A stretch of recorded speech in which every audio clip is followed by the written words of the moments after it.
Voilà, je profite d'un micro qui marche bien pour redire ce que peut-être on n'a pas bien entendu au début de la messe, que je salue quelques paroissiens des Pennes Mirabeau qui m'ont fait l'amitié de venir ce matin dans cette église partager notre prière et savoir où j'allais tomber dans cette ville de Marty qu'ils ne connaissaient pas bien. Voilà, donc ils soient rassurés. Vous voyez, je pense qu'on est entre de bonnes mains. Et Jean-Baptiste, ben voilà, aujourd'hui, c'est lui que nous rencontrons à nouveau, peut-être, certainement. Ça fait peut-être un long chemin que nous connaissons, mais ça vaut la peine toujours de s'arrêter en ce temps de l'Avent sur cette figure qui nous indique où va arriver le Messie. Jean-Baptiste, nous le savons peut-être, c'est celui dont on parle beaucoup dans les 4 évangiles. Aucun des évangiles ne fait l'impasse sur le rôle de Jean-Baptiste. Et au contraire, chacun va montrer sous un angle différent que Jean-Baptiste est important. Le premier, sans doute, c'est Saint Luc, qui raconte, et aujourd'hui c'était pas Saint Luc, aujourd'hui c'est Saint Matthieu, Saint Luc raconte la naissance providentielle de cet enfant au couple de Zacharie et Élisabeth, qui étaient des hommes droits, qui étaient hommes et femmes droits. Lui était au temple de Jérusalem comme prêtre, mais il n'avait pas d'enfant.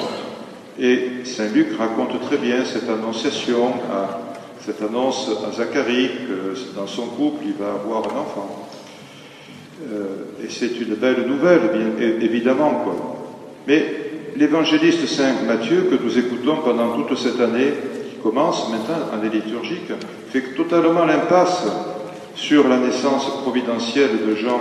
Et il va présenter le personnage de Jean-Baptiste tout à fait dans son rôle de prophète, au désert. Voilà, c'est étonnant de se dire chaque fois, ben tiens, c'est au désert que Jean-Baptiste a tiré des foules.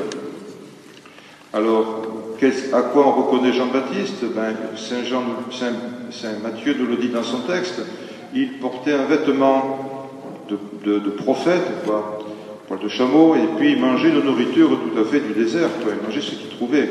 Autrement dit, c'était un homme qui vraiment voulait porter dans son cœur et dans toute sa vie le mystère de Dieu unique. Et il avait choisi une voie qui lui était propre, c'était une vocation. Voilà, et grâce à ça, d'une certaine manière, Jean-Baptiste apparaît comme quelqu'un qui a choisi de ne pas suivre la voie de son père, qui aurait pu être lui aussi, son père était prêtre du temple de Jérusalem, Jean aurait pu l'être aussi, dans les familles ça se suivait, mais non, il avait choisi cette vocation d'être de prophète, ou tout au moins il était appelé par Dieu à le devenir. Et c'est pour cela sans doute que cette forte personnalité de Jean attirait dans le désert tout Jérusalem, nous dit le texte, et toute la Judée. Des quantités de gens allaient vers Jean-Baptiste dans ce lieu où certains d'entre vous peut-être sont allés, puisque maintenant en Terre Sainte, on a la chance d'aller à un endroit où on nous dit que c'était là que Jean baptisait. Bon, c'est peut-être toujours relatif, les indications géographiques des pèlerinages, mais en tous les cas, c'est intéressant de savoir que Jean baptisait dans le Jourdain, cette petite rivière qui descend de l'Hermont. Et Jean-Baptiste donc attirait et les uns et les autres. Il attirait, je dirais, les gens du peuple, et il attirait aussi l'élite du peuple, les pharisiens et les sadducéens. Et ces pharisiens et ces sadducéens, ben, il les connaissait, puisque lui, il avait vécu pendant toute son enfance dans l'entourage du temple de Jérusalem. Mais lui, il était parti. Il avait refusé cette promotion, en quelque sorte, et il avait choisi justement de partir au désert pour manifester une rupture. Et là, il avait sous ses yeux, maintenant, nous dit l'épisode du chapitre 3 de Saint Matthieu, il avait les pharisiens et les sadducéens qui, eux, étaient les gardiens du temple de Jérusalem et qui s'étaient déplacés pour entendre Jean-Baptiste. L'entendre, vraiment, pour se convertir, c'est pas sûr. C'est pour ça que Jean-Baptiste, qu'on appellera Baptiste, ben c'est Jean tout court, va les apostropher avec autorité, puisque probablement il devait en connaître au moins quelques-uns, et vice-versa. Et il va leur dire, vous l'avez entendu, eh bien, engeance de vipère, qui vous a appris à fuir la colère qui vient? Produisez plutôt un fruit digne de la repentance. Alors, évidemment, c'est très bien que dire engeance de vipère, c'est pas quelque chose de très chaleureux, c'est pas comme ça qu'on va se faire des amis, bien sûr.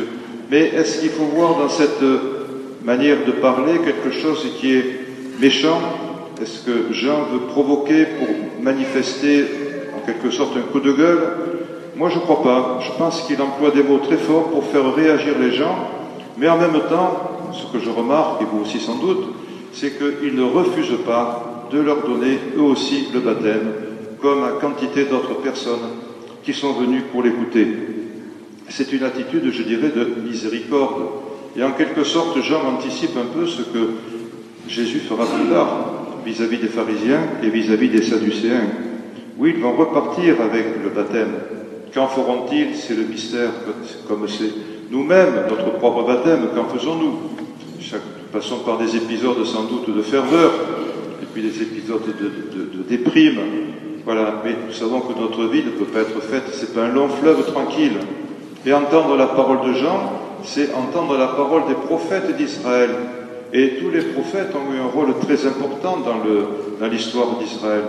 On peut se rappeler ces grands noms qu'on entend souvent aussi pendant le carême, Isaïe, Jérémie, Ézéchiel, Daniel. Qu'est-ce qu'ils sont ces prophètes? On peut dire qu'ils sont les sentinelles de l'Esprit Saint. Ils préviennent comme des sentinelles du danger. Et ils vont dire attention, ils vont réveiller le peuple. Et combien de fois, quand on lit de très près ces textes bibliques qui sont à notre portée, nous sommes surpris parfois de la véhémence que mettent ces prophètes à secouer le peuple d'Israël et à lui promettre du malheur pour en quelque sorte le réveiller.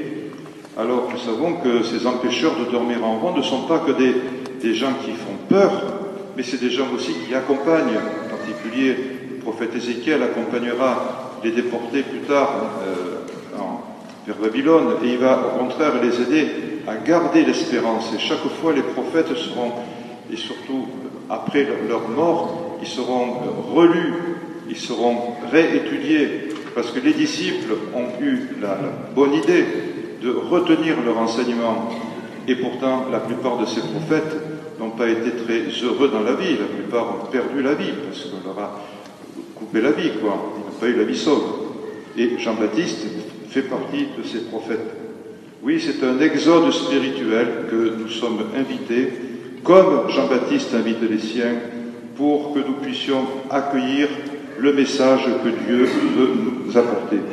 Alors dans la première lecture, on a entendu justement cette belle description que le prophète Isaïe fait, avec trois mots que moi j'ai retenus aujourd'hui, parce que je les avais peut-être mal vus jusqu'à présent: les rameaux, la racine et le rejeton. Tiens, c'est bizarre que ces trois mots finalement sont des mots porteurs d'espérance.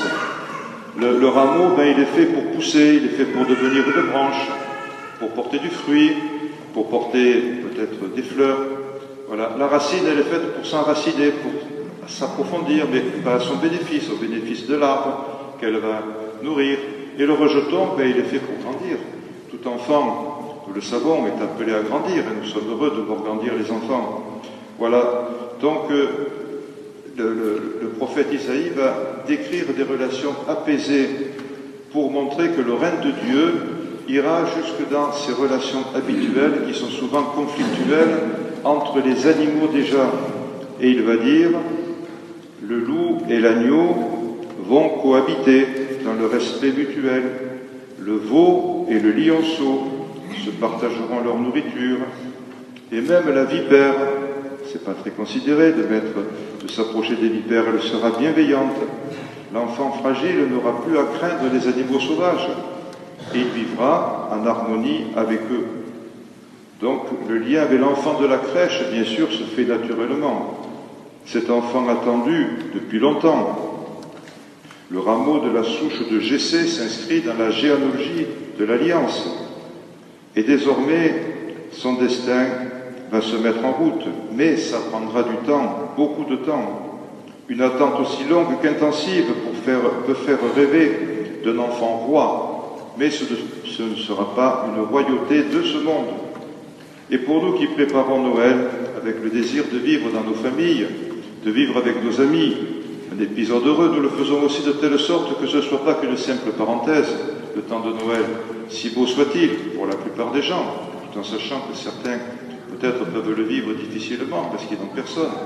mais nous le faisons aussi dans l'esprit de fortifier les relations habituelles des uns et des autres pour que ça se continue plus tard et que ça grandisse. Oui, le baptême que Jean fait, c'est un baptême de l'eau. Et il annonce aussi un baptême différent. Donc il y a une rupture entre le baptême de Jean et le baptême qui sera reçu dans l'eau, dans l'esprit et dans le feu. Jean-Baptiste est dur quand il parle aux hommes qui se présentent à lui en leur demandant des fruits dignes d'une repentance, mais en même temps, donc, il les invite à aller plus loin. Ça veut dire qu'il leur fait confiance. Si on parle rudement à quelqu'un, c'est aussi, ou même un enfant, ou quelqu'un qu'on aime bien, c'est pour qu'il puisse ne pas rester là où il en est, modestement, et qu'il puisse grandir. Alors, pourquoi nous-mêmes ne pas nous préparer à Noël, bientôt, en recevant nous aussi le sacrement de réconciliation, le sacrement de la confession. Le 21 décembre, dans nos églises, il y aura des permanences pour la confession. Pourquoi ne pas préparer déjà dès maintenant cette confession? Jean-Baptiste laisse entrevoir que la conséquence du choix d'accueillir ce baptême ou non, ce sera de connaître le bonheur de vivre l'Évangile. Notre foi indique la provenance miséricordieuse de Dieu qui va nous accompagner sur notre route et qui nous est donnée dans le ministère de la réconciliation. Alors en conclusion, je voudrais simplement attirer notre attention sur le fait que l'évangile de Matthieu est un évangile écrit pour les Juifs, dans lequel il met en particulier tout ce que les anciens prophètes ont estimé devoir dire sur la venue du Messie. Et peut-être que nous, d'une manière générale, nous oublions cet horizon juif très profond qui existe, et que nous disons, mais puisque le Seigneur est venu, qu'il a vécu parmi les hommes, qu'il a rencontré chacun, qu'il a donné sa vie, qu'il est mort, qu'il est ressuscité, qu'il est entré dans la gloire, désormais maintenant, tout cela forme une unique humanité, bien sûr. Mais il ne faut pas oublier justement cette racine juive qui est à la racine, à l'origine de notre foi chrétienne. Et je voudrais terminer par une petite anecdote, justement. Récemment, j'ai fait une session avec un rabbin, justement, sur la miséricorde de Dieu dans la Torah, le premier livre de la Bible, et dans l'Évangile. Et au repas qui suivait, dans les 3 jours, là, j'étais en face d'un monsieur qui mangeait avec moi, et qui m'a dit c'est un Marseillais d'origine juive. Et il m'a dit, mais vous savez, pour moi, c'est très important, et ça, je ne l'avais jamais découvert, et je suis content qu'il me l'ait dit, c'est très important pour moi de m'être rendu compte à un moment de ma vie que vraiment Jésus était le Messie qui réalisait les Écritures.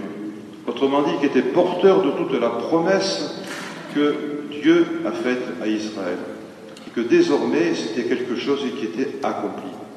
Alors je crois que c'est une belle découverte spirituelle, et je vous souhaite aussi, et à chacun de nous, de découvrir plus profondément comment Dieu a été patient et que tout au long de l'histoire de l'humanité, commençant par le premier livre de la Bible, jusqu'à, je dirais, la révélation chrétienne, Dieu s'est donné et a emprunté tous les chemins qui étaient possibles dans l'humanité pour révéler sa miséricorde.